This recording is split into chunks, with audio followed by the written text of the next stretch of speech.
I've decorated my house for Christmas, but this wall is still blank and it could use a little Christmas cheer.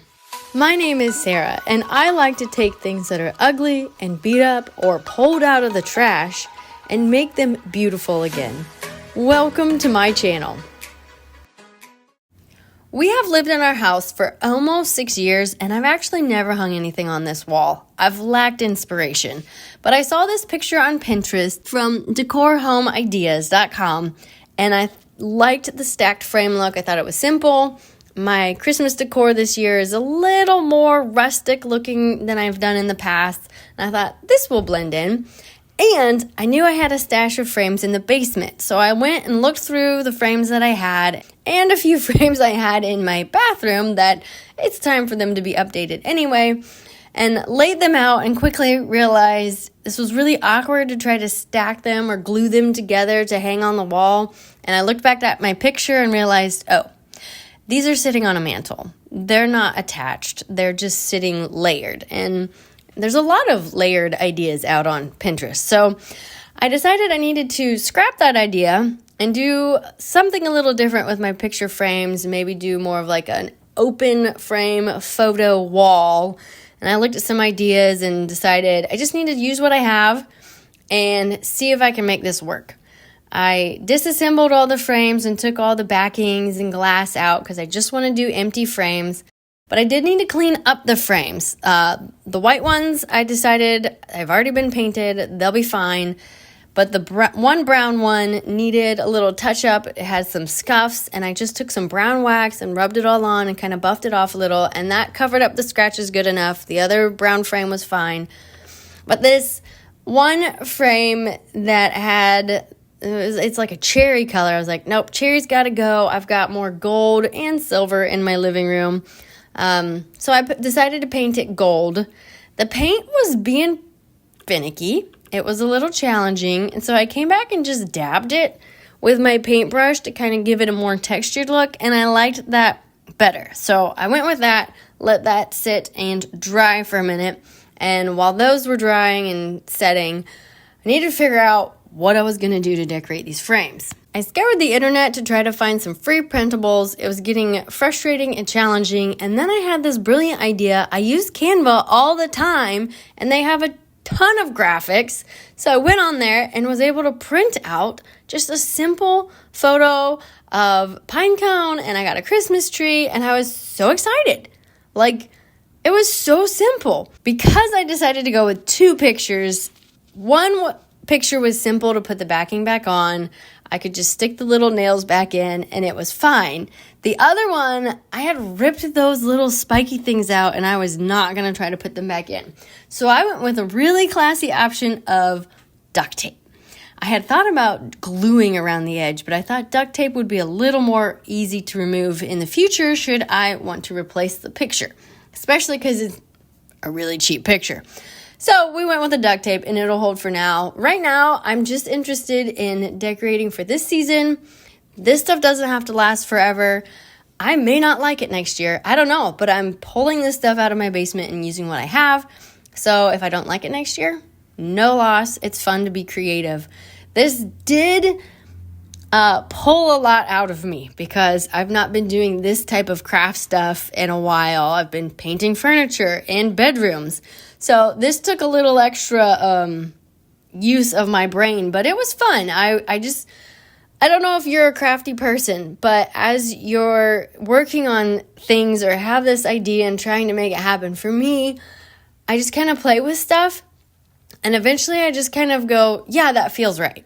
Like, I just kind of go with my gut feeling, and maybe it doesn't look like magazine picture worthy, but it comes together, and it's using stuff I have, and it's like, yeah, I did this.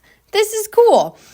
So I want to encourage you, get your craft stuff out, get ideas, and then do what you can. It probably won't look like the picture that you saw that gave you inspiration, but do something. I'm just kind of making this up as I go. For one of the frames, I know I want an arch of greenery. So I'm cutting this wreath frame that I had to get a base for the arch because, again, I don't have wire. And then I pulled greenery out of this old wreath and pulled as many stems out as I could and got a good pile of those. And then I just kind of wrapped and glued them onto the frame to give a green base. I didn't feel like that was enough, so I got these leaves and different things to add more texture and dimension. I kind of try to go in rules of 3 when I do something like this.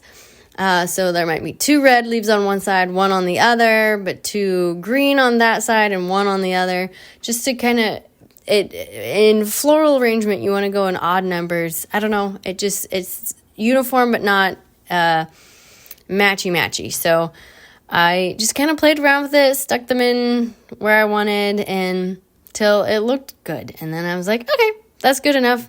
And I tied it up with a ribbon onto the frame and ready to go to the next frame.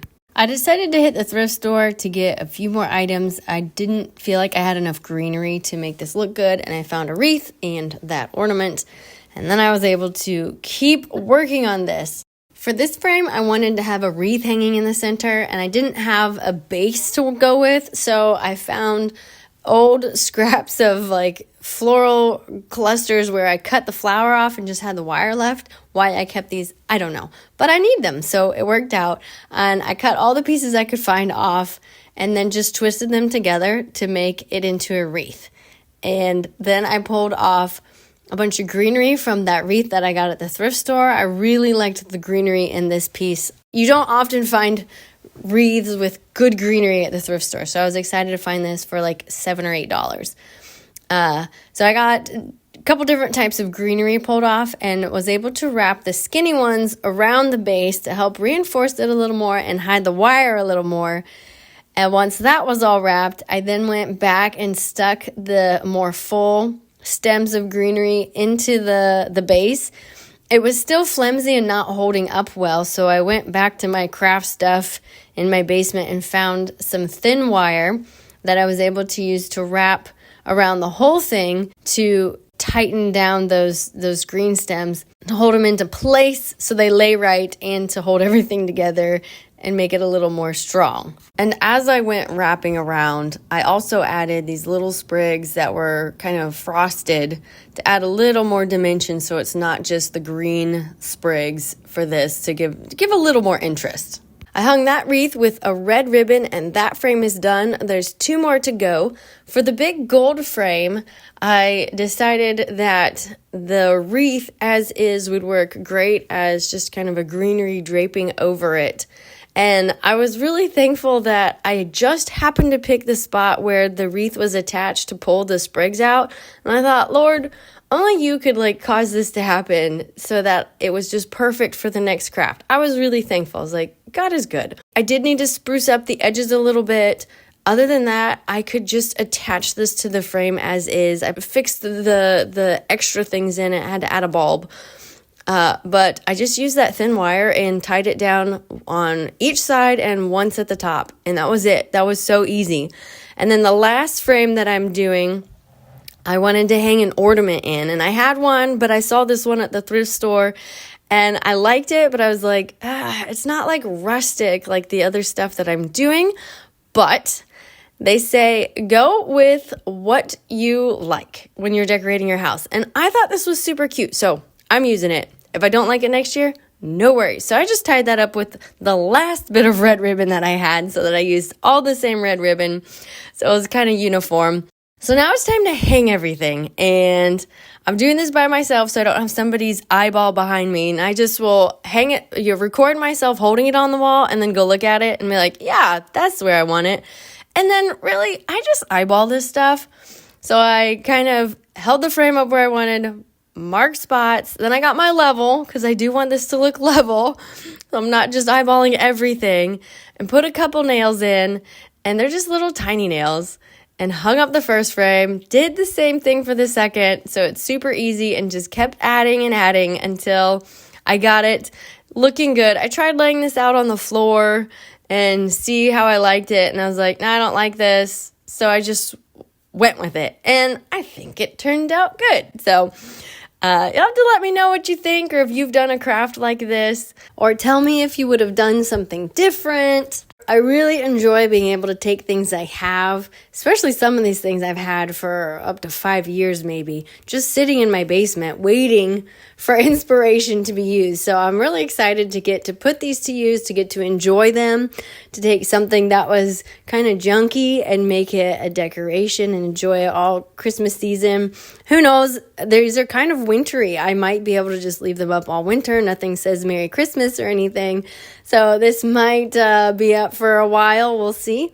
But hopefully this has inspired you and encouraged you to look at some inspiration pictures and see what you've got laying around if you've got craft stuff, or rummage through some Goodwills and thrift stores and see what you can find to put that creative muscle to use. I'm sure it's great for your brain and brain health just to get out and be crafty and do your best and see what you come up with. And every time you do something like this, you get a little better, you get a better eye for things, and just have fun and enjoy and put on some Christmas music and let the family enjoy it, or make them into gifts. And just the options are endless, and it's just fun to do things to enjoy just the fun things we do at Christmas time. So thanks for watching this video. I hope you've enjoyed it, that it's inspired you, that you've maybe even learned something or got some ideas for yourself. So I will catch you in my next video.